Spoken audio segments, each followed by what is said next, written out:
الا الذین تابوا، سوائے ان کے کہ جو توبہ کر لیں من بعد ذالک، اس کے بعد واصلحوا، اور اصلاح کر لیں، یعنی یہ کہ کبھی کسی زمانے میں ان سے یہ غلطی ہو گئی تھی، انہوں نے کوئی تہمت لگائی تھی زنا کی اور 4 گواہ پیش نہیں کر سکے، طویل عرصے تک جو ہے ان کی گواہی پھر کسی بھی اسلامی عدالت میں قبول نہیں کی گئی، لیکن بعد میں ان کی روش ایسی رہی ہے، رویہ ایسا رہا ہے، انہوں نے اصلاح کر لی ہے، توبہ کر لی ہے، اب وہ قابل اعتماد ہیں، تو یہ جو معاملہ ہے اس پر سے ختم ہو جائے گا، ان کی گواہی بعد میں قبول کی جا سکے گی۔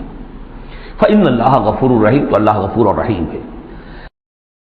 الذین یرمون ازواجہم ولم یکن لہم شہداء الا انفسہم، اب ایک خاص معاملہ آ رہا ہے کہ کسی شوہر نے اپنی بیوی کو دیکھا ہو زنا کرتے ہوئے، وہ الزام لگائے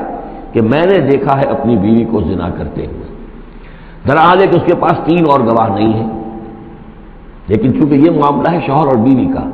اگر کسی اور عورت کا ہوتا تو اس کے اوپر 80 درے لگتے اس کو، کہ اس نے الزام لگایا ہے، چاہے چشمدید ہے، چاہے اس نے دیکھا ہے، لیکن 3 گناہ اور نہیں لا سکا، 3 گواہ نہیں لا سکا ہے تو درے لگیں گے 80۔